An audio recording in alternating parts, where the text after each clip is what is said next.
ये क्या है मम्मी जी, आपको एक बात भी समझ में नहीं आती क्या? वो साड़ी मैंने ले ली थी तो आपको क्यों चाहिए? अरे वो किशन के पिताजी ने दी थी। तो रामप्यारी आगे कुछ कहती उससे पहले अचानक एक हंसी के साथ आवाज आई। कैसी हो रामप्यारी मेरी जान? पड़ोसन गौरी दन दनाती हुई घर में चली आई। अरे गौरी तुम, मैं अच्छी हूँ, आओ आओ बैठकर बातें करते हैं। हाँ तो बैठकर बातें करनी तो आई हूँ, अब तुम्हारे पूरे 2 घंटे लेकर ही जाऊंगी। हाँ हाँ बैठो, गप्पे हाँको, मैं तो चली। प्रीति मुंह बनाकर वहां से चली गई। इसे कौन सा दौरा पड़ा है? उसे छोड़ो और सुनाओ, सब ठीक है? सब ठीक है। और तुम बताओ, बेटी का फोन आया था क्या? वो ठीक था ना ससुराल में? हाँ बिल्कुल अच्छे से है वो। और ये तुम्हारी कलमुही बहू है? रामप्यारी बोलने ही वाली थी कि तभी तेज कदमों की आहट हुई। अचानक प्रीति और गीता कमरे में तूफान की तरह दाखिल हुई। ये क्या है मम्मी जी, आप एसी चलाकर बैठी हुई हैं? आपको कितना भी समझा लो पर आपको कुछ समझ में ही नहीं आता। अरे कभी तो हमारी बात मान लिया करो, अजीब हो आप। अरे मैं अभी बंद कर देती हूँ। हाँ तो करिए, बहुत मेहरबानी आपकी। रामप्यारी जैसे जलती आग पर पानी डालने की कोशिश कर रही हो। वो तुरंत उठी, एसी बंद किया और पंखा चला दिया। बहुएं बड़बड़ाती हुई वहां से चली गई। ये पूरा नजारा गौरी अपनी तीखी आंखों से देख रही थी। मेरी कलमुही कहने पर तुझे बहुत बुरा लग रहा था ना? ले देख ले, तेरी बहुएं तेरे साथ क्या कर रही थी, वो भी मेरी आंखों के सामने। अरे नहीं नहीं, तुम गलत समझ रही हो, तुम्हें पूरी बात नहीं पता। असल में मेरी तबीयत खराब हो गई थी और डॉक्टर ने एसी में रहने से मना किया था। मैं भूल गई ना, तो वो मेरी भलाई के लिए बोल रही थी। कितना झूठ बोलेगी मुझसे और खुद से? अरे सच बोल रही हूँ। हाँ ठीक है, मान लिया। वैसे भी तू तो सच मानने से रही महान जो ठहरी। रामप्यारी ने हल्की मुस्कान के साथ माहौल बदलने की कोशिश की और अचानक हल्की फुल्की बातें छेड़ दी। अरे छोड़ो ना गौरी, बहुएं बेटों की बातें क्या करनी। चलो तुम्हारे घर की बताओ, तुम्हारे पोते की पढ़ाई कैसी चल रही है? ठीक ही चल रही है, पर बात घुमाने से सच्चाई छुपती कहाँ है? अरे भाई, मैं तो अब हल्की फुल्की बातें ही करना चाहती हूँ, जिंदगी इतनी भारी भी क्या करनी। चल फिर तेरे कमरे में चलते हैं, वहीं आराम से बैठते हैं। यहाँ आंगन में ना मुझे बड़ा अजीब लग रहा है। अरे नहीं नहीं, मुझे तो यही अच्छा लगता है। कमरे में तो घुटन सी होती है, बंद जगह में ना मेरा दम घुटता है। कमरे में तो मैं बस रात को सोने जाती हूँ और कुछ नहीं। अजीब औरत हो रामप्यारी, कोई सारा दिन हॉल में बैठा रहता है क्या? हाँ भाई हूँ अजीब बस। गौरी को रामप्यारी की बातें कुछ खटक रही थी। उसे लग रहा था कि रामप्यारी कुछ तो छुपा रही है लेकिन कह नहीं रही है। तभी रामप्यारी ने बात घुमा दी। अच्छा ये सब छोड़ो, तुम चाय पियोगी? मैं बना कर लाती हूँ। अरे अपनी बहू से बोल दे, वही बना देगी, तू क्यों परेशान हो रही है? अरे तू मेरी मेहमान है, मैं चाहती हूँ तू मेरे हाथ की बनी चाय पिए, बस यही मेरी खुशी है। तू बैठ, मैं अब भी आई। रामप्यारी उठकर रसोई में चली गई। उसने बड़े मन से चाय बनाई और ट्रे में कप सजाकर लाई। गौरी चुपचाप उसे देख रही थी, लेकिन उसके मन में संदेह और गहराता जा रहा था। रामप्यारी, तू चाहे जितना कह ले, पर मुझे लगता है तू ठीक नहीं है। अरे वाह, अब मेरी तबीयत का हाल भी तू बताएगी क्या? मैं बिल्कुल ठीक हूँ। देख, हमेशा सहना अच्छा नहीं होता, हर चीज को सहते रहना भी गुनाह है। अरे तुझे क्या हो गया है, क्यों बेकार की बातें कर रही है? सब अच्छा है। ठीक है, तू मानने से रही, महान बनने का भी ना एक नशा होता है और तू उसी में डूबी है। सही कहा तूने। गौरी ने हार मान ली। उसने चाय खत्म की और उठकर चली गई, लेकिन उसके मन में सवालों का तूफान उमड़ रहा था। अगले दिन सुबह रामप्यारी घर से बाहर निकल रही थी, तभी उसके दोनों बेटे गुस्से से गरज उठे। मम्मी कहाँ जा रही हो तुम? तुरंत वापस आओ। कहाँ भटक रही हो? हमने तुमसे क्या कहा था, भूल जाती हो क्या रह रहकर? आ रही हूँ बेटा। दोनों बेटे अंदर चले गए, लेकिन उनकी ऊंची आवाजें मोहल्ले वालों के कानों तक पहुंच चुकी थी। उसी वक्त पड़ोसी मनोज दौड़ता हुआ रामप्यारी के पास आया। ये क्या है माँ जी, आपके बेटे आपसे इस तरह से क्यों चिल्ला रहे हैं? ये तो गलत है। अरे कुछ नहीं बेटा, डॉक्टर ने मुझे ज्यादा चलने से मना किया है, लेकिन मुझे आदत है ना टहलने की। बस यही देखकर मेरे बेटे फिक्रमंद हो जाते हैं। फिक्रमंद? इसे फिक्रमंदी कहते हो आप? माँ जी, कोई अपने नौकर से भी इस तरह से बात नहीं करता, और ये आपके बेटे हैं। अरे बेटा वो ऐसे नहीं है, बस गुस्से में बोल गए। रामप्यारी की आंखें भर आई, लेकिन उसने तुरंत पलकें झुका ली। वो बिना कुछ कहे घर के भीतर लौट गई। मनोज वहीं खड़ा रह गया। इसी बीच मोहल्ले के और लोग इकट्ठा हो गए। सबने आपस में कानाफूसी शुरू कर दी। ये राम प्यारे जी की हालत कुछ ठीक नहीं लग रही। हाँ, पर वो खुद कुछ कहती भी तो नहीं है, हमेशा बेटों और बहुओं की तरफदारी करती रहती है। सच कह रहे हो, जब से उनके पति का देहांत हुआ है तब से उनके घर वाले बिल्कुल ध्यान नहीं रखते, पर वो है कि सब सहकर भी मुस्कुराती रहती है। एक दिन अचानक घर में मेहमान आ गए। ये और कोई नहीं बल्कि राहुल के चाचा नमन और चाची शांति थे। जैसे ही दरवाजे से उनकी एंट्री हुई, पूरे घर का माहौल बदल गया। सबने आदर सत्कार से उनका स्वागत किया।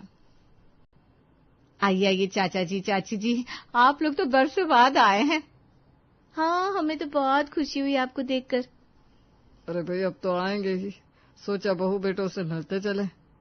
और सबसे ज्यादा तो अपनी भाभी से मिलने आई हूँ। अरे वाह नमन भैया, शांति, आओ आओ बैठो, मेरा तो मन ही खुश हो गया। थोड़ी देर सब एक साथ बैठकर बातें करने लगे। पुरानी यादें ताजा हुई, हंसी मजाक का सिलसिला चला। तभी खाने का समय हो गया। चाचा जी, चाची जी, आइए, खाना तैयार है। हाँ चलिए, हम आपको ले चलते हैं। भाभी, आप भी चलो ना साथ। हाँ, हम अकेले तो नहीं खाएंगे, आप भी चलिए साथ में। नहीं, वो क्या है, हमें दोपहर में नहीं खाते, बस रात को ही खाते हूँ। अरे ऐसा क्यों भाभी? ये कैसी आदत हो गई? अब वो माँ ना दोपहर में खाना नहीं खाती। आप लोग आइए ना, खाना खाइए। बिल्कुल बिल्कुल, आप बैठिए, माँ को मत कहिए खाने के लिए। हाँ, तुम लोग खाओ, मैं बाद में देख लूंगी। नमन और शांति थोड़े हैरान हुए, लेकिन उन्होंने चुपचाप खाना खा लिया। फिर वापस आकर राम प्यारी से बोले, भाभी ये ठीक नहीं है, हमें लगता है कुछ गड़बड़ है। क्या आपको खाना नहीं देते ये लोग? अरे नहीं नहीं, ऐसी कोई बात नहीं है। दरअसल मुझे ना दिन में भूख ही नहीं लगती। डॉक्टर ने कहा था हल्का खाना खाओ, तो अब ना मैं सिर्फ रात को ही खाती हूँ। अच्छा, अगर आप कह रही हैं तो मान लेते हैं। हम सब समझ रहे हैं भाभी, लेकिन खैर अभी बात छोड़ो। फिर नमन 1 मिनट चुप रहा और अचानक से बोला, अरे भाभी, याद है भैया की वो लकड़ी की छड़ी? जरा दिखाना तो, कमरे में ही होगी। हाँ है ना, अभी लाती हूँ। आप रुको, मैं ले आती हूँ। नहीं नहीं, तुम मत जाओ, मैं लेकर आती हूँ। रुको, यहीं रुको। अरे भाभी, आपको तकलीफ क्यों देना? आप बैठिए ना, मैंने कहा ना मैं ही ले आऊंगी। राम प्यारी फटाफट अंदर गई और थोड़ी देर बाद छड़ी लेकर आई। उसने नमन को थमा दी। नमन छड़ी को देखते ही भावुक हो गया। अरे भैया, तुम्हारी याद दिला दी इस छड़ी ने। सचमुच वो कितने नेक इंसान थे। खाने पीने और थोड़ी बातचीत के बाद नमन और शांति जाने लगे। जाते जाते नमन ने किशन और राहुल को टोका, सुनो बेटा, तुम्हारी माँ कुछ तो छुपा रही है। हमने उनके कमरे में जाने की बात की, लेकिन उन्होंने मना कर दिया, जैसे वहां कोई राज हो। कोई बात है क्या? अब हमें क्या पता, उनका मन होगा। आप चिंता मत कीजिए, सब ठीक है। हाँ चाचा जी, सब ठीक है। आप ना बेवजह ज्यादा ही सोच रहे हो। नमन और शांति एक दूसरे को देखते हुए चुप हो गए और धीरे धीरे घर से निकल गए। अगले दिन राम प्यारी की बेटी काजल मिलने आई। जैसे उसने माँ को देखा, गले लग गई। कैसी हो माँ? मैं अच्छी हूँ बेटा, तू बता तू कैसी है? थोड़ी देर बातचीत चलती रही। तभी काजल की नजर माँ के कानों पर पड़ी। अरे माँ, आपकी कानों में तो हमेशा सोने की बालियां रहती थी, कहाँ गई? वो मैंने रख दी है उतार कर। कहाँ रखी है, दिखाओ तो। अरे अभी याद नहीं है, मिलेगी तो दिखा दूंगी। सच बताइए माँ, कहाँ है बालियां? अरे सच कह रही हूँ, मैंने रख दी है संभाल कर। रहने दीजिए, मैं खुद कमरे में देख लेती हूँ।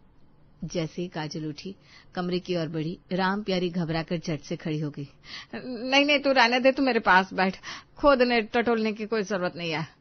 माँ, आप मुझसे कुछ छुपा रही हो ना? अरे नहीं बेटा, तुम मुझसे मिलने आई है ना, बस मुझसे बात कर। काजल को ये सब बेहद अजीब लग रहा था। उसके मन में शंका उठी कि कहीं उसकी भाभीियों ने तो माँ की बालियां नहीं ले ली। वो सीधे प्रीति और गीता के पास पहुंच गई। भाभी बताइए, आपने मेरी माँ की बालियां क्यों ली? कहाँ छुपाई है? अरे क्या बकवास है ये? हाँ, तुम्हारी माँ तो खुद चीजें रखकर भूल जाती है और इल्जाम तुम हम पर लगाती हो। नहीं, माँ कुछ छुपा रही है और मुझे शक है कि आप लोगों ने ही लिया है। देखो देखो कैसी बात कर रही है। तेरी हिम्मत कैसे हुई हम पर बिना सबूत ऐसा भद्दा इल्जाम लगाने की? इल्जाम नहीं, सच्चाई है, इसलिए तो मिर्ची लग रही है ना आप लोगों को। शोर शराबा सुनकर किशन और राहुल भी वहां आ गए। काजल, तुम होती कौन हो हमारे घर में तूफान मचाने वाली? तुम्हें अपनी माँ की चिंता है तो ले जाओ अपने साथ, यहाँ आकर इल्जाम मत लगाओ। तुम सब मेरी माँ के साथ जुल्म कर रहे हो, मैं चुप नहीं बैठूंगी। चुप रहो वरना अच्छा नहीं होगा। घर का माहौल युद्ध भूमि में बदल गया। प्रीति और गीता चिल्ला रही थी, किशन और राहुल गुस्से से तमतमा रहे थे और काजल डट कर सबको जवाब दे रही थी। तभी राम प्यारी ने ये सब देखा और सह न सकी। बस बहुत हुआ, काजल चुप कर तू। पर माँ, मैंने कहा ना चुप कर, अभी क्या भी अपने घर चली जा। काजल गुस्से और दुख से कांपते हुए उठी और बिना पीछे देखे घर से निकल गई। काजल भारी मन से घर लौटी, चेहरा उतरा हुआ था। यश ऑफिस से लौटा ही था। यश, आज मैं माँ से मिलने गई थी, उनकी हालत बिल्कुल अच्छी नहीं है। माँ जैसे वो अकेली पड़ गई हो, मैं चाहती हूँ हम उन्हें यहाँ ले आए। काजल, मैं तेरी परेशानी समझता हूँ, लेकिन अभी तो जानती है ना मेरा प्रमोशन का मामला चल रहा है। बस एक बार प्रमोशन हो जाए, फिर चाहे कल ही हम मम्मी को अपने पास ले आएंगे। लेकिन यश, अगर तब तक कुछ हो गया तो क्या पता कब तक। काजल, तू हमेशा सबसे बुरा क्यों सोचती है? मैं कह रहा हूँ ना, थोड़ा वक्त है, मैं वादा करता हूँ ले आऊंगा। काजल चुप हो गई, मगर मन में तूफान उठ रहा था। अगले दिन राम प्यारी अपने घर में कोने में अकेले बैठी थी। बेटे और बहुएं आपस में गपशप में मशगूल थे। तभी बाहर से सब्जी वाले की आवाज आई। लो भाई लो, ताजी भिंडी, आलू, बैंगन। गीता ने फौरन अपनी सास को ऑर्डर दिया। मामी जी, जाइए सब्जी लेकर आइए। राम प्यारी बिना कुछ कहे चुपचाप उठी और पैसे लेकर बाहर निकल पड़ी। वो सब्जी लेने पहुंची तो गली में गौरी ने देख लिया। अरे राम प्यारी, तुम क्यों आई हो सब्जी लेने? तुम्हारी बहुएं और बेटे कहाँ हैं? घर में कोई नहीं है क्या? अरे नहीं, वो तो घर में है। डॉक्टर ने कहा है कि हाथ पांव चलते रहने चाहिए, इसलिए बहुएं मुझसे ऐसे छोटे मोटे काम करवा देती है ताकि मेरा शरीर भी चलता रहे। अरे डॉक्टर नहीं कहा है। इतने में मोहल्ले का मनोज भी पास आ गया। अरे राम प्यारी जी, उस दिन तो तुम कह रही थी डॉक्टर ने ज्यादा चलने फिरने से मना किया है, आज कह रही हो डॉक्टर ने चलने को कहा है। राम प्यारी का चेहरा सफेद पड़ गया, उसकी जबान लड़खड़ा गई। अरे कभी कभी तो चलना भी जरूरी है ना, हमेशा बैठकर थोड़ी ना रह सकते हैं। गौरी और मनोज ने एक दूसरे की तरफ देखा। दोनों को साफ लग रहा था कि राम प्यारी झूठ बोल रही है, लेकिन चुप रहे। राम प्यारी सब्जी लेकर घर लौट गई।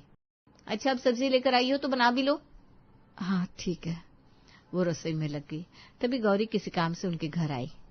राहुल, तुम्हारी मम्मी कहाँ है? किचन में। अच्छा। गौरी किचन में पहुंची। अरे राम प्यारी, तुम क्यों बना रही हो सब्जी? बहुएं तो बाहर बैठी है। अरे ये भिंडी है ना, मेरे ही हाथ की सबसे अच्छी बनती है, तुम भी खाना। तुम क्यों सह रही हो ये सब? क्यों इतना चुपचाप आदेश मानती रहती हो? तुम कोई नौकरानी नहीं हो। अरे बैठो, मैं तुम्हें खिलाती हूँ। नहीं, मैं खाने नहीं आई। मैं सिर्फ ये कहने आई थी कि अब से तुम हमारे घर आकर दोपहर का खाना खा लिया करो, मुझे सब पता है। यहाँ तुम्हें खाना भी ठीक से नहीं मिलता। राम प्यारी जोर से हंस पड़ी। अरे पगली, ऐसा कुछ नहीं है, तुम जाओ, मैं ठीक हूँ। गौरी समझ गई कि राम प्यारी मानने वाली नहीं है। वो भारी मन से निकलने लगी। वो बाहर निकली ही थी कि अचानक उसकी नजर राम प्यारी के कमरे की तरफ पड़ी। उसने देखा कि दरवाजे के नीचे से एक सांप उसके कमरे में घुस रहा है। हे भगवान, राम प्यारी जल्दी आओ, तुम्हारे कमरे में सांप घुस रहा है। वो दौड़कर कमरे की तरफ बढ़ी, मगर तभी राम प्यारी ने आकर उसका हाथ पकड़ लिया। नहीं गौरी, कमरे में जाने की जरूरत नहीं है, मैं देख लूंगी। तुम्हें क्या हो गया है? सांप अंदर चला गया और तुम कह रही हो जरूरत नहीं है? कहीं कुछ छुपा तो नहीं रखा तुमने कमरे में? तुम्हारी बेटी भी कह रही थी तुम किसी को कमरे में जाने नहीं देती। अरे मेरे पास क्या खजाना होगा जो मैं छुपाऊंगी। तुम फिक्र मत करो, मैं अपने बेटों से कह दूंगी, वो निकाल देंगे सांप को। गौरी गुस्से में पैर पटकते हुए चली गई। वो सीधा मोहल्ले में पहुंची और सबको ये बात बताई। तुम सबको पता है राम प्यारी के कमरे में सांप घुस गया, मगर उसने दरवाजा खोलने तक नहीं दिया। कह रही थी जरूरत नहीं है। अब तुम ही सोचो अंदर आखिर ऐसा क्या हो सकता है। लोग एक दूसरे की तरफ हैरानी से देखने लगे। लगता है कमरे में कोई खजाना छुपा रखा है।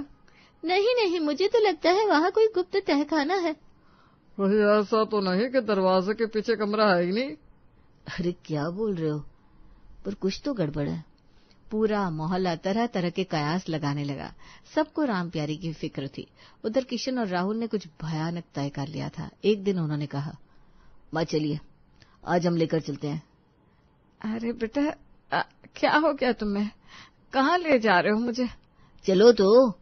किशन और राहुल ने राम प्यारी को कार में बिठाया और वृद्धाश्रम के सामने उतार दिया। राम प्यारी हैरान और परेशान थी। मुझे यहाँ क्यों लाए हो? लेकिन दोनों भाई कुछ नहीं बोले और वहां से चले गए। राम प्यारी वहीं खड़ी रह गई, अधीर और बेबस। तभी एक संयोग हुआ, वहां यश आ गया। अब अकेले यहाँ क्या कर रही हो? वो राहुल के साथ आई थी, पर वो कुछ काम से गया है। ठीक है, चलिए मैं आपको घर छोड़कर आता हूँ। यश ने उसे वापस घर छोड़ा और चला गया। किशन और राहुल उसे आते देखकर सन्न रह गए। 2 घंटे बाद यश काजल के साथ लौटा। तुम लोगों की हिम्मत कैसे हुई माँ को वृद्धाश्रम के सामने छोड़ने की? मैं सब समझ रही हूँ, किस मंशा से ये सब हुआ। इतना शौक है तो ले जाओ ना अपनी माँ को। आज मैं ले ही जाऊंगी, चलिए माँ। नहीं बेटा। राम प्यारी जाने को राजी नहीं थी, पर काजल ने मन बना लिया था। मैं अभी आपका सामान पैक कर लेती हूँ। काजल कमरे की तरफ बढ़ी तो राम प्यारी ने उसे हड़बड़ाकर रोका, पर आज काजल नहीं मानी। उसने दरवाजा खोला और जो नजारा देखा उसके पैरों तले जमीन खिसक गई। वो किसी घर का कमरा नहीं बल्कि एक जेल का सेल लग रहा था। एक पतली चटाई बिछी थी, कोने में घड़ा और एक छोटा सा बक्सा, बस। न किसी अलमारी का ठस, न किसी सजावट का चिन्ह। काजल का दिल फट गया। माँ, तुमने ये सब कैसे सहा? तुम कितनी महान हो कि इतने जुल्म सहकर भी मुस्कुरा देती हो। राम प्यारी की आंखें नम हुई, पर उसकी आवाज में ठहराव था। ये घर तुम्हारे पिता ने बनाया था, मैंने अपने हाथों से सजाया था, यही उनका अंत हुआ। मैं चाहती हूँ कि मेरी मौत भी यही हो, यही मेरा शांति स्थान होगा। माँ, हम कभी भी तुम्हें यहाँ नहीं रहने देंगे, चलो। मुझे माफ कर दे बेटा, तू इसे मेरी आखिरी इच्छा समझ ले और मुझे मेरे पति की यादों के साथ रहने दे। ये सुनकर काजल और यश के साथ साथ पहली बार राम प्यारी के बेटों का दिल भी पसीज गया। माँ मुझे माफ कर दो, मैं भटक गया था, समझ नहीं पा रहा था कि मैं अपनी माँ के साथ क्या कर रहा हूँ, मुझे माफ कर दो। आज के बाद ऐसा कभी नहीं होगा, मैं तुम्हारा बेटा हूँ, तुम्हारा फर्ज निभाऊंगा। किशन के बाद राहुल और फिर दोनों बहुओं ने भी राम प्यारी से माफी मांगी। ये खबर मोहल्ले वालों तक पहुंची तो वो भी बहुत खुश हुए। अंततः सब ठीक हो गया।